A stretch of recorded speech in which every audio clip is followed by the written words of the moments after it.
Tamiya would be familiar to many kids who had their childhood in the 1970s to 1990s. They were initially known for producing scale plastic models, with their first radio-controlled model launched in 1976 being the Porsche RSR. Their first RC model was rather rudimentary, being powered by 4 C-cell batteries and an open reduction spur and pinion gears with no differential and no suspension.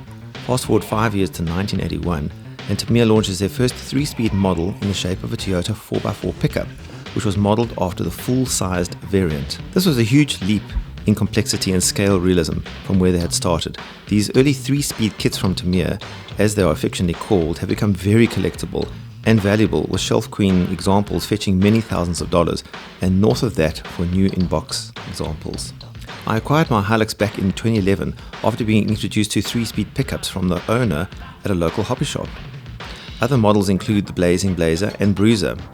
The model I bought was partially built, leaving the painting of the body and the installation of the radio gear for me to do.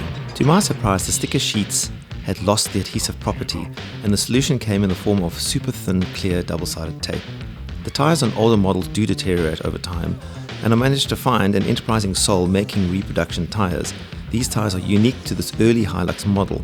Repo tires are an exact copy and look and fit perfectly. Highlights include metal ladder chassis, plus many other metal parts and gearbox housing and gears, leaf springs, oil-filled dampers, differential front and rear, 2- and 4-wheel drive modes, locking front hubs, and of course a 3-speed transmission, selectable on the fly.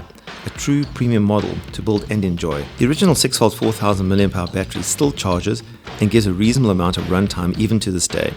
Interestingly, this battery is unique to these early RC models, plus Tamiya include an electronic speed controller, Tamiya pulling out all the stops. Tamiya has in recent years re-released some of their early RC kits, which I'm sure have been acquired by many of those same kids who grew up in the 1970s to 1990s, as a bit of nostalgia and a trip down memory lane. Models like the Bruiser, but not the early Hilux, not to be repeated again.